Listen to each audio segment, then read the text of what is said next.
Hello. You are listening to the Carroll Connection with your host, Jared Carroll.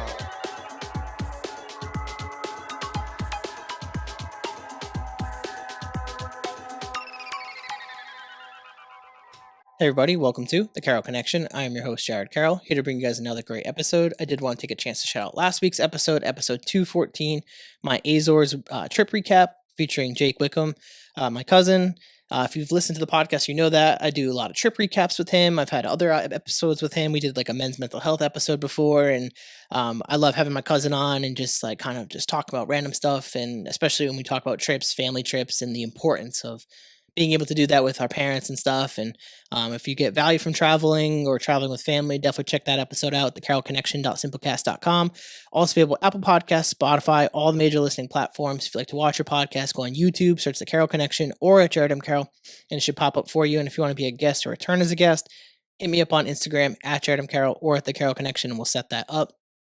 As well as plugging the 5 Pillars of Creating Meaningful Life, only available on Amazon. If you buy the book, you like the book, please submit the review on Amazon. I know a lot of people have bought the book and haven't submitted the review on Amazon, and it would go a long way in the algorithm if you guys do. So please do. So that brings me to today's episode for episode 215 with Kyle Oliveira. Thank you for having me. I'm looking forward to our conversation today. Yeah, and we were just I was giving you the background of the podcast and all that stuff, and it seems like we have a lot of role models and stuff in common, and like kind of like a base layer. And I think it's going to build for a great conversation. I'm very interested to dive into kind of what you do. So how I like to start the podcast is just a quick who you are and what you're doing currently. Sure, absolutely. So you hit my name on the head, Kyle Oliveira.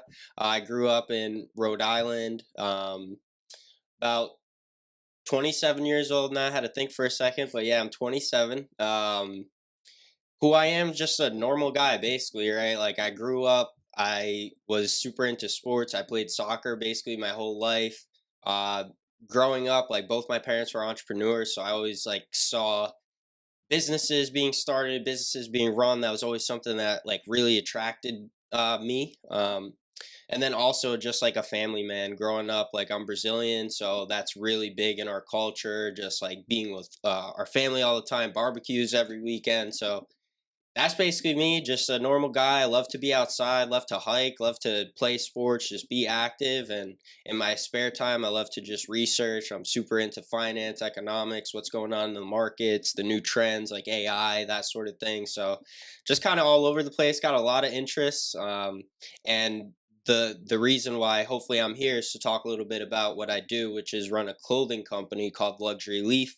I'm wearing a shirt right now. It's made out of hemp, super sustainable fabric, really good for people, the planet. So hopefully we'll get a chance to talk a little bit more about that, but that's a little bit about me. Yeah, perfect. And we'll definitely dive into that and make that progression as we go. And like I told you off air, I kind of make that natural progression of kind of like life story a little bit into like your business. Absolutely. And for any new listeners, I always like to kind of explain why I do the family dynamic piece, and we'll dive into that in a second. But I kind of always use like the analogy of like building, like house building and stuff, and like the foundation of the house when we talk about family units. And for better or for worse, I think it's a huge place to start when we're talking about your life and everything like that. So I like to use that analogy when diving into that. So with family dynamic, I'll let you kind of dive into whatever you're kind of comfortable with. Sure. With that. Yeah, absolutely. So growing up, like up until I was like, I don't know, 11, 12, I don't remember exactly, but my parents were together. Both my parents came from Brazil. Like I said, they started a business together, started doing that, really hardworking people. So that's all I saw my whole life, right? It's just hard work, that sort of discipline and ethic. And then so that was all good. We did a lot of family trips, like we traveled a lot, all that sort of thing. And then unfortunately, my parents got divorced. So that was a really tough time for me. My sister was going away to college at the same time. So it felt like my whole world was just like falling apart. And unfortunately, I also transferred schools right around the same time. So I'm going to a new school. My sister's going off to college, and my parents are getting divorced. So like, this was a really tough time in my life. I started making like bad decisions, I guess you could say. I started veering down kind of the wrong path when I got into like seventh, eighth grade, because that was the new school. It was meeting new people. It was a public school. I was going to Catholic school my whole life, so just a completely like different environment, surrounded with completely different types of people. Um, I did meet my best friends there. I'm still really good friends with them, and we kind of went down that path together. And luckily, we've been able to find our way out. One of my buddies is now in the Navy. My other buddy's uh, a mechanic and thinking about being a cop. So luckily, we were able to navigate it and get out. But it certainly was kind of like a rough patch in my life. But I wouldn't change it for the world, because that's where I became who I am. Like, all those experiences made me who I am. And if they didn't happen, I might not be sitting here with you having this conversation. So, family dynamic, it was good. Parents got divorced. That kind of took a toll on things, but luckily everything kind of re-amended. My parents have a good relationship now. My mom got remarried. Unfortunately, that didn't work out. My dad got remarried like once or twice. So everybody's good now. All my cousins are here. I got my little cousins here supporting me. So definitely huge into family. Um, I think that's really it, man. Yeah, and thank you for going into that, because Yeah. obviously it's your personal life. So I always like to give people the grace to discuss what they want to discuss with Yeah. that. But I always find it important to do that, because it lets people know kind of where you're coming from and how you get to where you go to. And I would like to kind of try to dive into a little bit of that with the your parents coming from Brazil. Sure. Did you notice maybe at all as you got older, in comparison to maybe the way some of your friends were raised, or maybe the way their parents were, like the cultural differences I'm kind of thinking about? Oh yeah, absolutely. So it really just comes down to values, right? I feel like immigrant families like have completely different values than like a traditional like American family, if you will. Like, my parents coming from Brazil, like a huge importance on family, like being there for each other. Like, my grandma's 94 years old. She was staying with me after recently because she was in the hospital. So then I offered for her to stay with me. So like, we place a huge importance on family, and just like, no, like manners, kind of like say hello when you walk into a person's house, say goodbye when you leave a person's house. So that was kind of a shock to me. Like, some of my friends didn't really do that. Like, I had to like tell them, like, make sure you say hi to my mom when you walk in, make sure you say bye to my mom when you walk out. So definitely a lot of differences there. And even just like what like activities people would do were a little bit different. Like, I don't know, a lot of people here, like, as an example, my fiance like grew up like going to the drive-in, like going to the zoo, like doing these like cool like random activities. And my family didn't really do that. Like, my parents were always working, so like we didn't really do much like little activities locally. But they would always make sure like, we're gonna go to Virginia Beach or something. We're gonna get out and explore. So definitely huge cultural differences, even down to the food. Like, I like to say our food's the best. Brazilian food is the best, and Americans are eating like hot dogs and hamburgers. So like, a lot of differences all around. Specifically, the way I was raised, like, my parents always had their eye on me. Like, even when I was going down that bad path, they were there to try and get me out, right? They were very vigilant. And I can't necessarily say the same for some of my like other friends growing up. Like, maybe their parents didn't necessarily care as much, or they kind of let them do whatever they want. So definitely like completely different domains there. Yeah, you see the parenting differences too, and just the way that it seems like your parents are definitely a little bit more involved in that aspect, even just like 100%. the high and buy stuff. Like, that is like such a interesting like point to bring up, because I feel like that's not really talked about in Right. American families, the way they're brought up and their values, like traditional. It's you don't even think about doing that. Like, it's the courteous thing to do. It's the polite thing to do. You should Right. be doing that and teaching your kids to say hello and bye to their Right. friends' parents and stuff like that.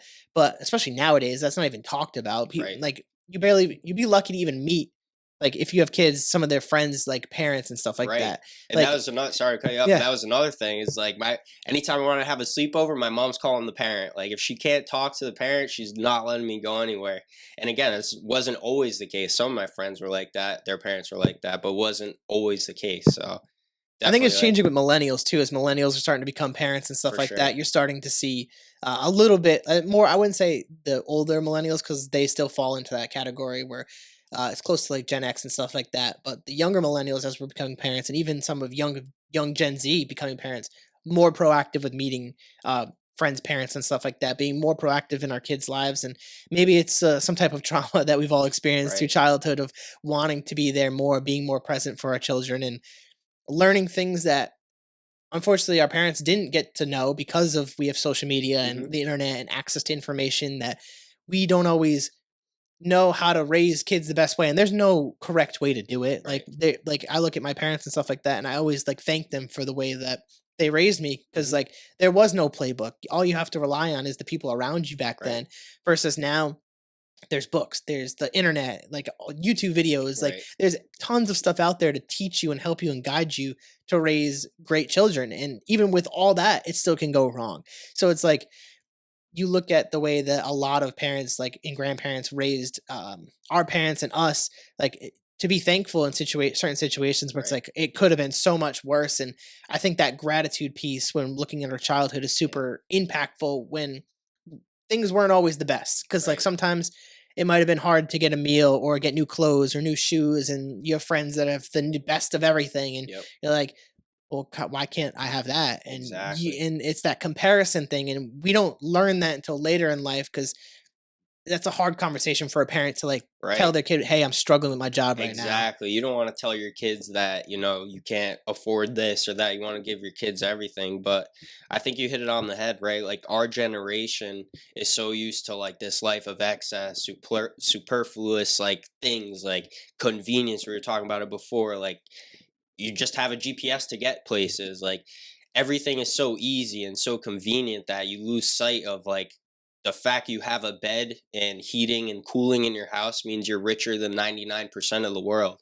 And like in this generation, if you don't have the latest Yeti, like you feel like you're not keeping up with the Joneses or whatever. And I think our parents' generations, specifically mine, like coming from Brazil, it's basically a third world country, maybe a second world country, depending on the definition, but completely different there, right? Like people don't have extra money to like go on cool vacations and buy like cool toys for their kids and stuff. Like it's a struggle in some of these other countries where in America you don't realize that, especially if you don't travel and go to these other countries and see things for yourself, you lose sight of how amazing our life actually is here. And when you compare to the 99% of the world, you'll realize like you could be down bad in America, but still be really good compared to the rest of the world. So Yeah, and I'm glad you brought up travel, because I mean, my whole last episode was talking about that, like yeah. the importance of traveling and seeing other countries, and like specifically this recent trip to the Azores, like their way of life is so different. They don't think about half the stuff that we think about here, like, and it's like something I really liked about the culture there. Like a lot of their stuff is geared towards like pushing like Azorian culture, Hmm. pushing their people and lifting their people up, and Hmm. they're not trying to so much I don't know if this was I forget if my tour guide said this or if it's my cousin found this out, but like yeah, it doesn't seem like you could buy property there if you're not like from Azorian descent. Interesting. And I Okay. was like, that's an interesting concept where they're trying to like preserve their culture. They Right. don't want to like bring, because it's prime real estate. Like they Hmm. don't want to bring in foreign investors and drive up the cost where people on the Right. island can't even afford to live there anymore. Right. And it's like a lot of things like AC and stuff like that. We were in like a hotel Airbnb thing, and Hmm. like we had AC, but like our tour guide's like, yeah, I can't afford AC, and like Exactly. talking about that, and um, it's so just the way that people live in other countries is so vastly different than what we have and experience here in America. Right. And we're not knocking like the struggling American, because a lot of people are struggling right now, but it's that ability to be grateful to Right. have the things that you do have. And Right. it's like, obviously, I like to say I can speak for somewhat of a privilege. Like, I have probably a little bit more things than maybe someone else that could be listening, but I'm not like afraid to like acknowledge that it's okay to talk about these things, Hmm. and that we should be more grateful for the things that we do have, because it Absolutely. is a taboo topic for a lot of people, because it depends from where you're talking from, that you'll struggle in getting that message across to some people. So I always like to like kind of hit all the bases but talk about it at the same time. I did want to start to transition into your childhood though, Sure. because making that natural progression, talking about maybe friendships, hobbies, sports. I know you mentioned a little bit about sports and hiking and stuff like that. Like, Mhm. what kind of things did you do to like make friends and socialize as a kid? Yeah. So I'd say like friendships came pretty natural to me. Like I don't think I really had to do anything like above and beyond besides just be myself. And I think that's really the message. Like, just be yourself. But the way like I found friends is really just doing the things I enjoyed to do, right? Like whether it was video games, like finding people, playing with my buddies, or just like meeting people on, through the video game itself.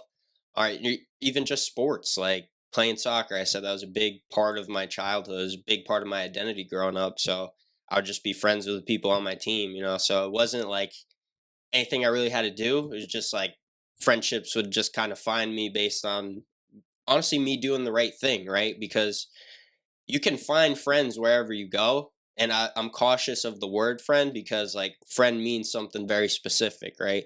But you can find people you get along with, acquaintances everywhere, but those might not be the right people that you want to surround yourself with. So I think the best friends I've found would be the ones where, like I said, just being me, right? And just being in a good environment, me like doing good things. Like the friends I found like in college, going out drinking and stuff, is where I'm cautious of the word friend because they're not really my friends. They're just someone I go out to have fun with.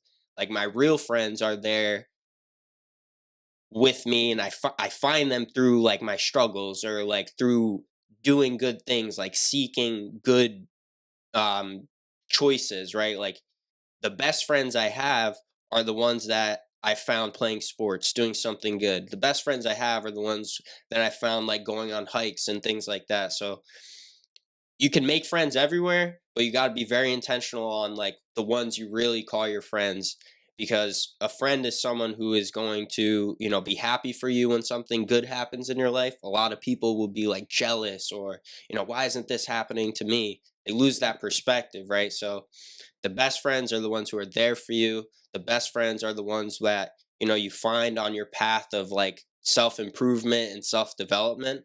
Um, and those are the ones you really want in your life. And it's okay to only have a few.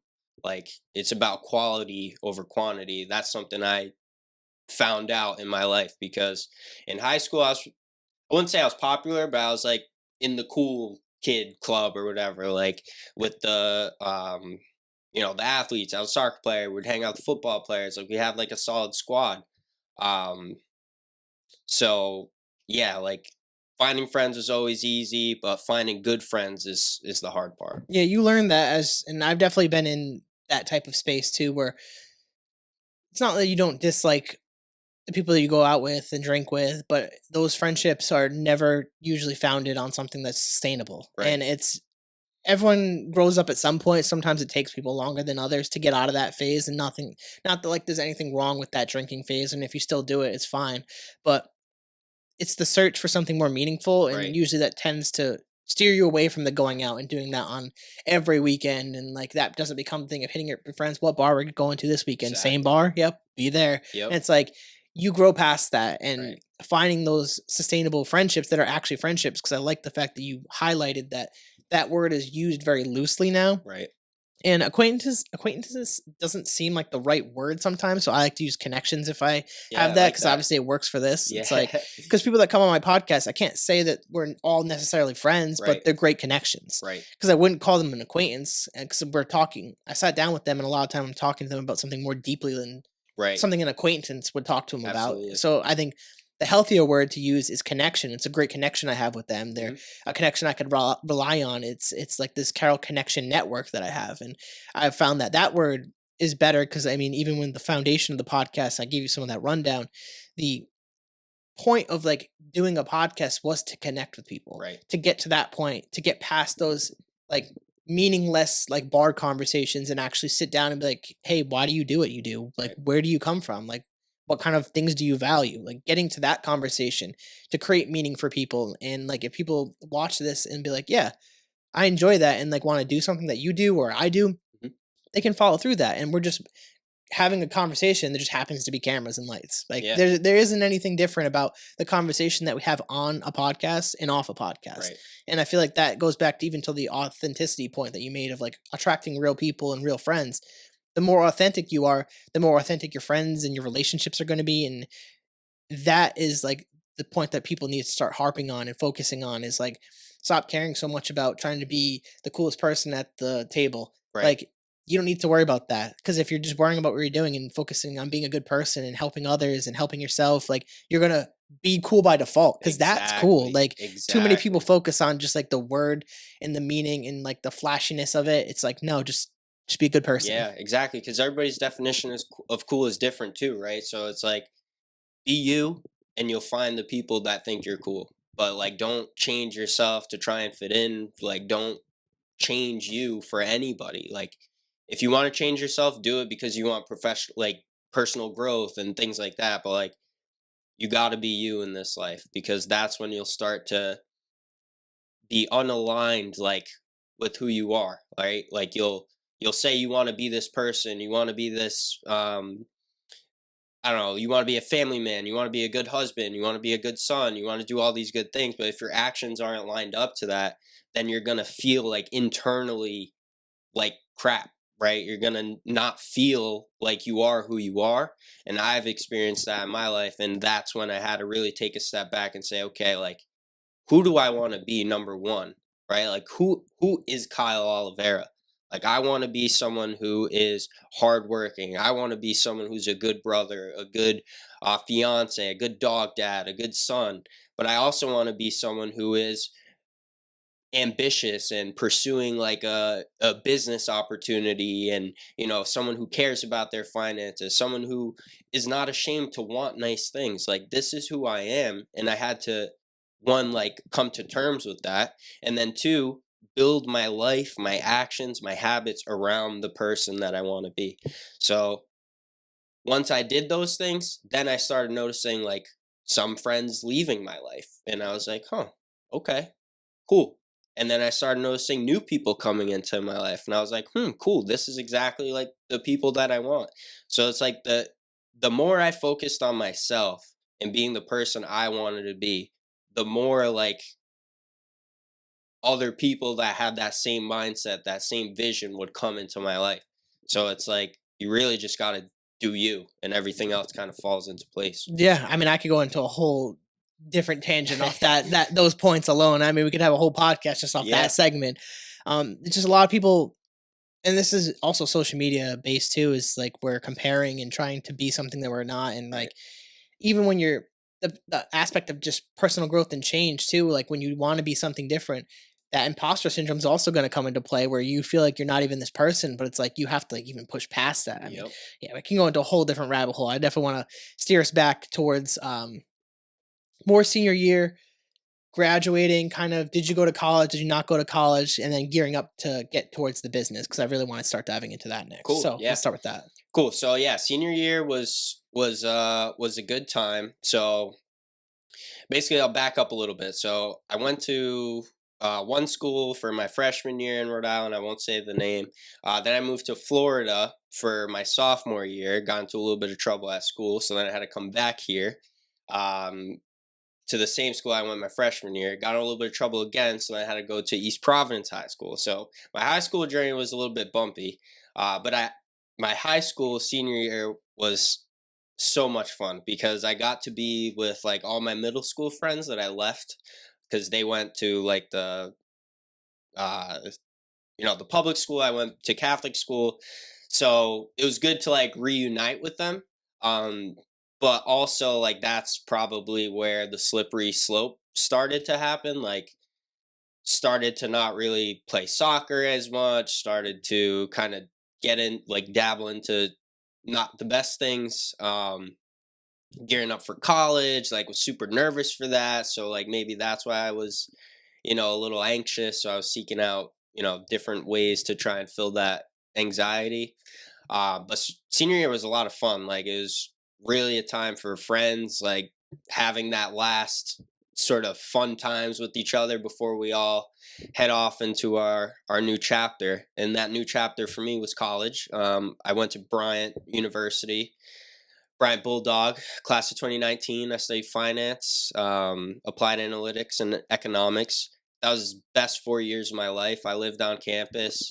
I joined a fraternity, and I met some of the best friends I've ever had in my life. Through that experience, I learned so many different things about how to talk to people, how to make friends, um, and just like the breadth of things that are available to people, like so many different fields you can study, so much information out there. Um, and just like so much to see. One of the things I regret that all my friends did was study abroad, and they all came back with these great experiences. And I was a little bit jealous, but at the same time, like I grew up, I got to travel. I went to Brazil, I went to these other countries. So for me, it wasn't like, I don't know, I regret it now, but at the time, it didn't seem so important for me.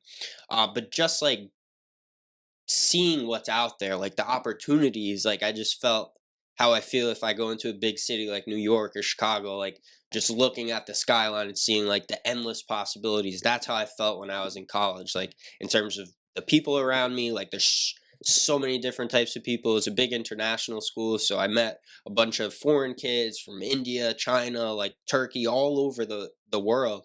And so that experience really broadened my horizons, expanded my mindset, and showed me like the art of what's possible. Yeah, and my also regret with college too would be I didn't travel abroad. Yeah. I remember looking into it and like I forget at this point what was the hurdle that I didn't want to jump over, but there was definitely like something that I was like, "Ah, that's just too much for me to start Yeah. doing." And like, but I remember vividly looking into that and trying to figure out how do I do this because it Yep. was like that. Maybe it was the beginning of like kind of where I'm at now of like the search to try to find something bigger. Right. Like, and I'm glad that you had that experience at college because I definitely had a more different experience of Yep. like I ended up commuting because I hated on life. Dartmouth is a very commuter school, so like a lot of people coming and going, and it was good because I met a lot of great people and people that I've done podcasts with, and like Hmm. I still have those relationships. But financially, it wasn't the 1 year on campus wasn't even worth what Yeah. I ended up doing. And I mean, I paid off all the loans at this point. Like that was like a big goal of me the last several years was this like post pandemic was to pay off those student loans because they literally will like a chain ball and stuff, keep you to your desk Yeah. basically, and you're stuck there. I Yep. never wanted that experience for myself, and I wanted the freedom if I didn't like what I'm doing to go somewhere else. But I appreciated the education that I got, the people that I met, the degree, because like on some level, that degree gets you into so many doors that you don't realize, and I don't think even to this day I maybe not fully realized like the advantages and privileges that I got because I got the degree. Absolutely. Because now with AI and stuff, like everyone's like, oh well, white collar jobs are gonna go away. And like yes and no, because like some of them will, because some of them should, to be honest. Yeah. But you're gonna still have advantages, especially as someone maybe more of an our age group where we grew up with technology, we Hmm. better understand it maybe a little bit more than um, very young Gen Z, or I think it's Gen Alpha's now the new one. Um, that all technology is all they know. Like Hmm. they're gonna be really good with it, but the comparison to like what life was like prior to social media and growing up and having those experiences and like focusing on like calling the landline phone and getting your friends to like, hey, do you want to go hang out at this point? Can I hang out with so and so? And like riding your bike over to go see them. Yeah. Like having that experience is gone. So like we still have that advantage to like navigate like that world where we can be pretty sociable.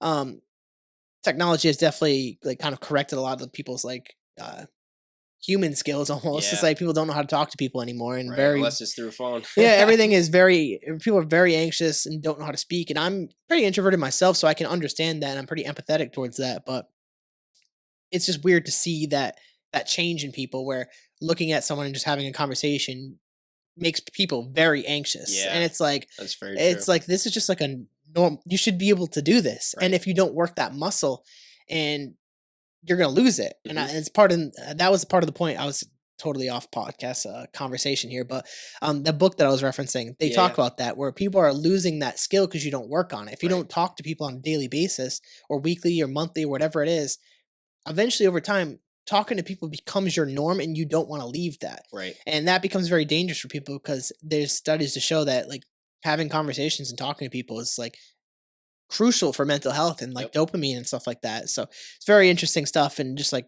kind of correlates to the experience in college and stuff like that. I kind of want to build off this though a little Mm-hmm. bit and kind of talk about that post college experience because Oh that's man. what really hit me. Yeah. And I'm interested to know because like I'm assuming, just assuming, some of your brand ideas maybe have come like that post like post college experience where real world starts to come into play and it's not kind of what we were prescribed as kids. Yeah. No. Leaving college was honestly a little depressing, right? Like you go from, at least me, right? I know your experience was different because you're a commuter, but I was living on campus in dorms, like with my boys, like, and to go from that to like going back home with my mom, like, was completely different, right? Like it took some getting used to. And so, yeah, like you go from such a social environment, talking to people every single day, like going out, having fun, like, and then you go to like your mom's house and you're like, where's all my friends? Everybody's from all over the country, so everyone's back home too.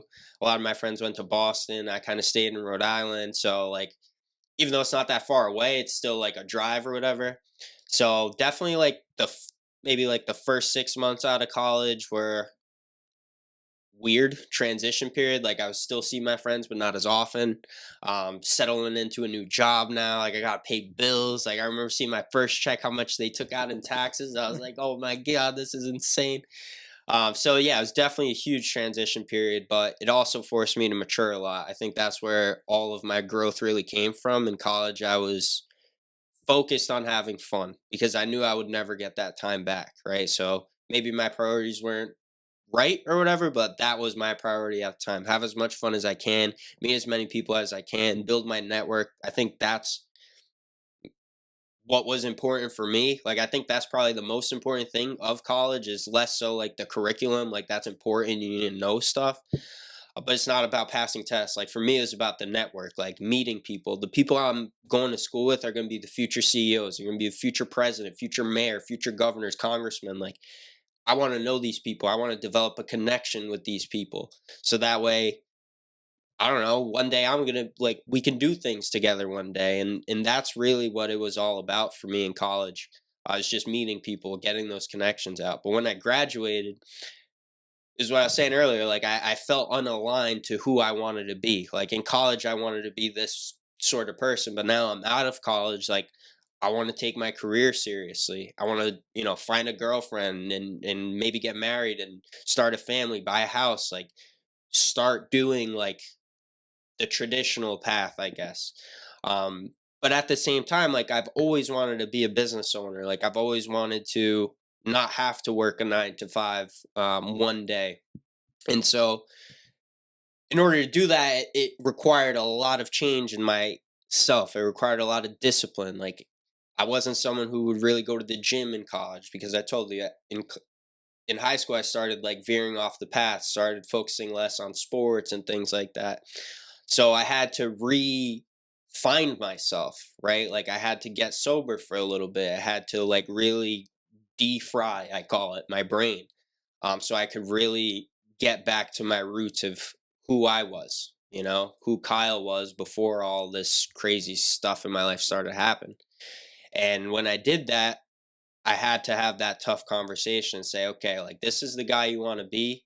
You want to be this business guy. You want to be, a financial professional. You want to be a family man. You want to do all these things. Well, it's going to require X, Y, and Z. And that was a tough conversation with myself. But when I had it, I said, okay, now it's time to like really take life seriously. Like I don't know, I was like, what, 21, 22, coming out of college, still a young kid, but I was like, all right, it's time to step up now. Like, I got to mature.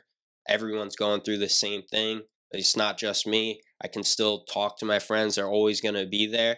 And the cool thing is, like, we're all going through this together. Same as when we were in college. We're going through that experience together. Now we're out of school. We're still going through this experience together.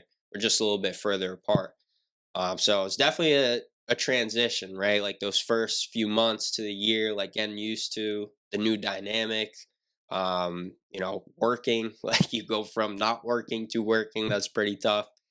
And just learning how to balance everything again. Like life is busy, man. You got a lot to do. You got to work. You got to, see your friends, see your family.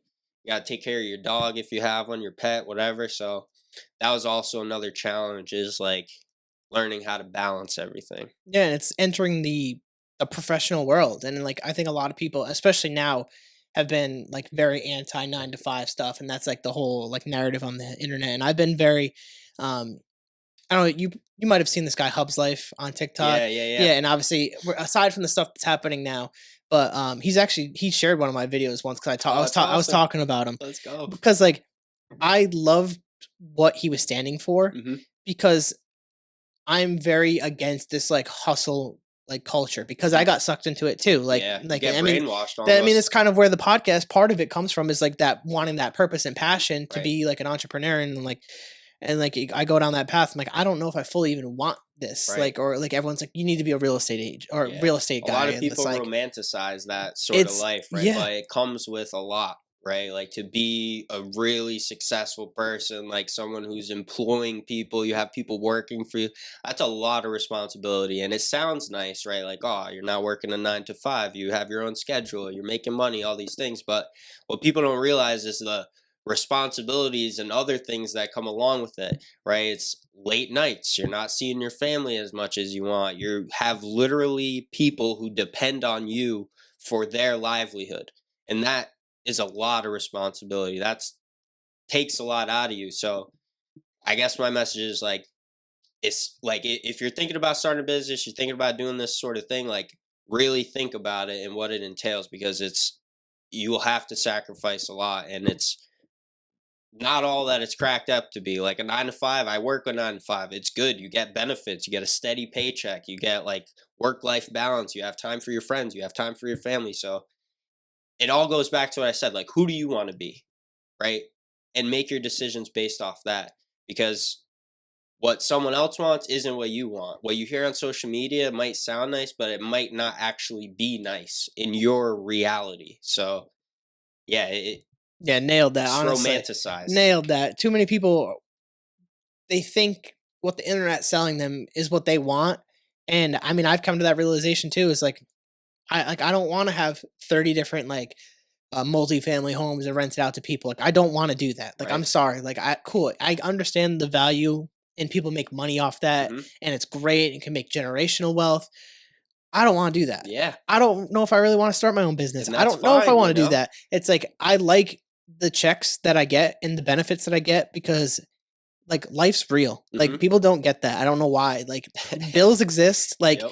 Like one thing can go wrong with your car and it could be thousands of dollars. Like, Yep. things happen that you are out of your control, and you're risking a lot of it's a lot of risk like analysis here when we're talking about chasing these things. Because like, if you want to do that, do that. I definitely want to encourage people, if they have those passions and desires, it can be very fruitful and awesome. Mhm. But most people fail. Yep. Most people fail. Yep. And I don't know if a lot of people have that drive. Like, it's very far and few between that people are very motivated to do something. It's like, I've been doing this for over 6 years. Like, I don't make a lick of money off this. I don't make anything off this. I do this because I purely love doing this Mhm. and connecting with people. It's the relationships, it's the conversations. All that is worth more than getting a dollar from this. Absolutely. And too many people are focused like, I'm gonna be famous, I'm gonna make money. Like, it doesn't happen like that. It really doesn't. Like, if it does, you're probably talking about something that you don't want to be famous for, Right. and it's going to come with a lot of other stuff. Exactly. And as soon as you start getting down those paths, it gets onto those conversations of like, everyone's going to come out of the woodworks asking for something, and you're become You're the the coolest guy. person Yep. now. And it's like, there's different things.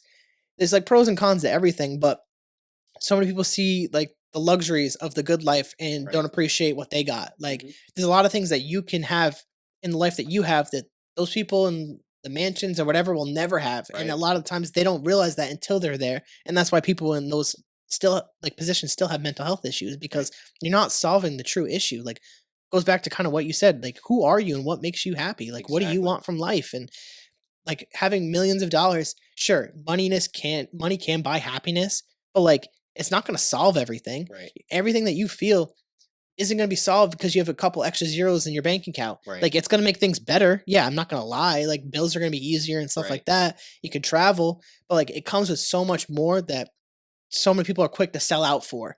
And it's like, you got to make something that's worth like giving up a lot of the things that you have to pursue, because going from a 9 to 5 to being a business owner goes from 8 hours to 24 hours. You're Right. always on clock. Like Right. there's never a time where you're not on clock, like especially when you're the owner. Like, and I don't think everyone gets that when it comes to that.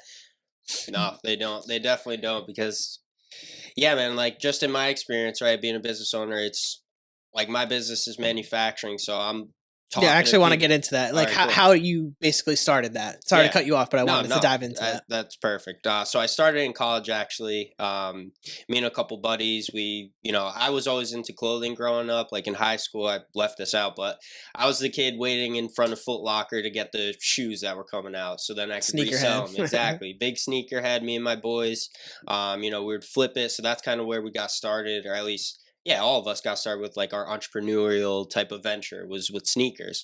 Um, and along with that, like, you got the shoes, you need to have a fresh fit to go along with it, right? So I was big into fashion as well. In high school, I won the superlative for best dressed. My partner came in second place. My business partner came in second place for that same thing. So both of us kind of same mindset, entrepreneurial kids, always like to look good. So in high school, my current partner wasn't involved in the like founding of the business. It was my two college buddies, but kind of same thing. Like, we wanted to have something. We're all entrepreneurial. We're going to business school, right? So it kind of made sense. So we started a brand. We all kind of were. I have my little kids here, but Yeah, we pro partook in some of cannabis. the recreational cannabis usage. Um, and so we wanted to create a brand that was for those types of people, because there's a huge stigma against that word marijuana, right?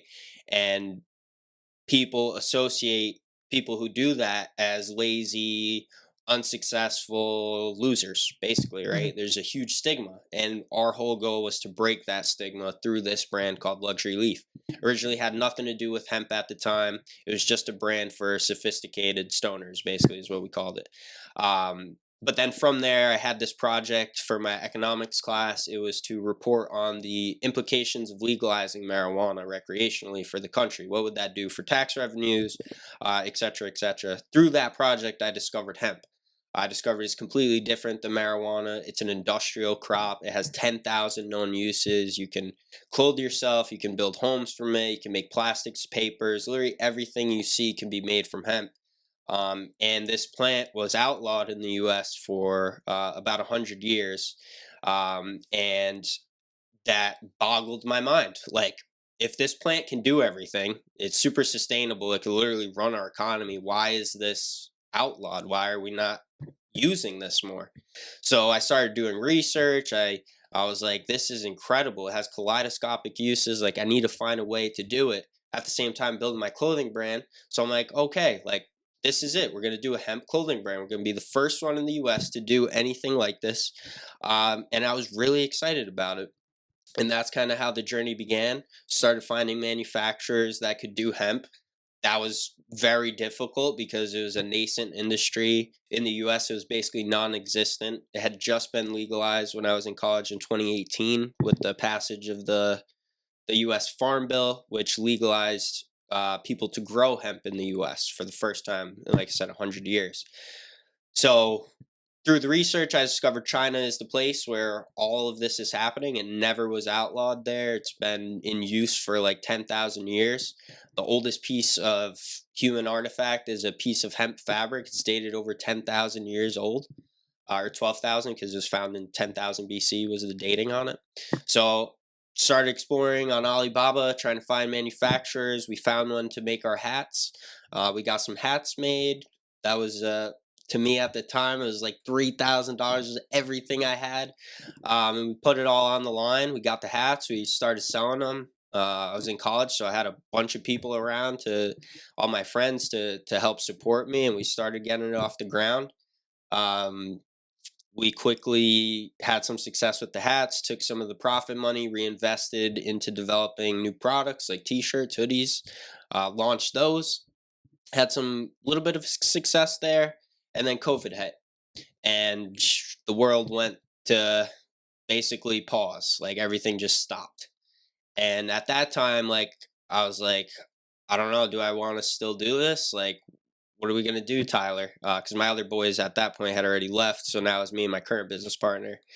So like, what should we do? What should we do? So then we pivoted the business, and instead of focusing on like selling directly to customers, we focused on more business to business, like helping other brands start up a sustainable clothing brand through the use of hemp fabric. So we've been doing that since like 2020. It's 5 years later. We've worked with brands of all shapes and sizes, small brands, big brands, and it's been a wild ride. I've got to meet a whole bunch of different people, do podcasts like this, speak my message about the importance of hemp, traveled all across the US. Like, so many good things have happened from this. And I love it. It's just been a journey. Yeah, I'm glad that you chose this path too, because like obviously everyone starts off as wanting to be pro cannabis and like helping because the stigma was real. Like I Yeah. mean, so I remember back in college, like that was the narrative. If you use cannabis, you're lazy or you're a Yep. loser. You're gonna be nothing. I mean, it's still partially like that, but it's definitely changed. And even hemp, like people don't talk about. I mean, anyone. I'm not gonna go down like the history of hemp, but like there's a very interesting correlation of why it was made illegal and Absolutely. just like who was behind it. And I've heard a lot of this through obviously the Joe Rogan Yeah, yeah. Experience He talked about podcast, it once. Yep. and like it's interesting that it has this many benefits, and we just decided to go away from it. And Exactly. it wasn't. You guys can look up the history. There's like a very interesting history of why it went the path that it did. Yep. But the fact that it's now legal and you're now benefiting off of this and trying to help him, it's a really good thing, especially people who are like pro like climate change and all that stuff or climate control. This is something definitely we should be looking into. And um, I'm interested to know like what do you think your biggest like success has been with the brand as of late, As of late, or maybe I guess the biggest like brand like success story for yourself, or like biggest like deal that you made, like something yeah, that you really just like, wow, I'm like really doing this. yeah, is two sides of the same coin, right? Because the biggest deal I ever had is also a client that's no longer with me. So it was like, it's bittersweet. But last year we worked with a brand. I won't say the name, but they were really, really great at marketing. They did a huge pre-order campaign. They sold tens of thousands of units,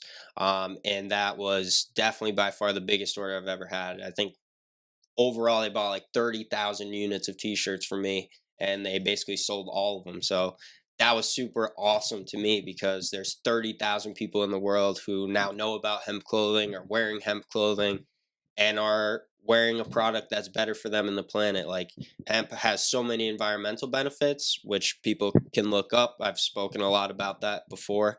But the benefits for people is incredible too. Like, hemp is antimicrobial, it's hypoallergenic. So this clothing is literally protecting your skin from any harmful bacteria, viruses, things of that nature. It's also the strongest natural fiber. So what that means is you don't have to replace your shirt every year, like you typically do. Like, it's fast fashion world right now, right? You got Sheen, you got H&M. People buy a shirt like it's disposable. They literally wear it once and throw it out. And that's the exact opposite of what I'm trying to promote. It's slow fashion. It's hemp fashion. It's buy one thing and have it last literally your whole life if you want it to, if you take care of it well. And that is, like I said, the biggest deal because we had the biggest impact on people, and that helps me sleep good at night. But like I said, the other side of the coin is they're no longer with me. So it's the best deal, but maybe the worst because they're no longer with me. Yeah, but it's also like you said, having that deal and like it was a huge success too, and it shows that this product is valued and people do want this, and it can get to that level, Exactly. and it's just could be the first one of many big deals to come. Exactly. So, and I think it will be because I think that style of clothing is what's going to be sustainable and what people are going to gravitate towards. And I mean, guys, like not to like um toot your own horn with the stuff, but this like the material is just amazing. Like compared to just like I mean, I get like regular old Gildan shirts, just Yeah. like classic cotton. They're gonna shrink super easily. It's like this thing is like durable. It feels nice. Like that is something that will transcend a lot of things. Because like I think what you said, slow fashion. Right. I think that is like so important, especially right now when we're such a fast paced culture. Like everything in needs general, to be right? Not even yeah just fashion, just yeah. slow down. It's like something like that, and I'm very like reuse like a lot of the same stuff that I have. Like if I wear sweatpants and like I didn't get them dirty, I'm gonna wear them the next Yeah. day. Like I'm very like reuse stuff. Like I Mhm. don't want to have to do like 30 things of laundry or have to buy a new shirt every year. I don't want to do that. Like especially in an economy now that's not built Right. for that. Right. Something like what you're making is, and I think needs to be talked about. And that's why as soon as I saw, I think it was your interview with DGT Studios when Yep. he was interviewing you. Um, that's where I was like, "Oh, I got to interview this guy," and especially being a like pro cannabis person. I'm Yeah. like, that is like amazing because like that's the stuff that people don't talk about. That is like a byproduct of that. It's the hemp, and it's Absolutely. used for so many different things that people don't necessarily or always discuss. We are getting towards like that back end of the podcast, so I do want to save that last question, but I also want to ask this kind of question. What's the kind of the game plan or the goals for the next year, maybe 5 years? Like, what are you kind of looking at? Yeah, absolutely. Great question. So right now is really like for me a time of rebuilding. So my partner went to the Navy last year, 2 years ago. So I kind of am a person down now on the team. I was able to fill those roles kind of with some virtual assistants, but they left me. I lost that big client, so now I'm trying to rebuild the team. Get some good like bench players to be able to kind of handle the day-to-day operations, so that way I can start focusing more on getting my message, doing more like podcasts like this, getting more exposure, talking about things, and just meeting people, right? I talked about it earlier, like, but network is so important because if you don't know people, who are you going to sell things to, right? So like that's where all of those things I learned in college is super transferable to what I'm doing, like not only in my career but also like in my business, because I have to go to networking events. I have to talk to people. I have to get to know business owners because those are my clients. So, yeah, hopefully that answered the question. Yeah, yeah, it does. Kyle, this has been a great podcast. I do have that last question for you, but I always like to offer my guests. Is there anything that we didn't hit on that you wanted to like just bring up before we get to that last question? I would just say, on hemp, like if you've never heard of hemp, just go on my website, check it out, luxuryleaf.com.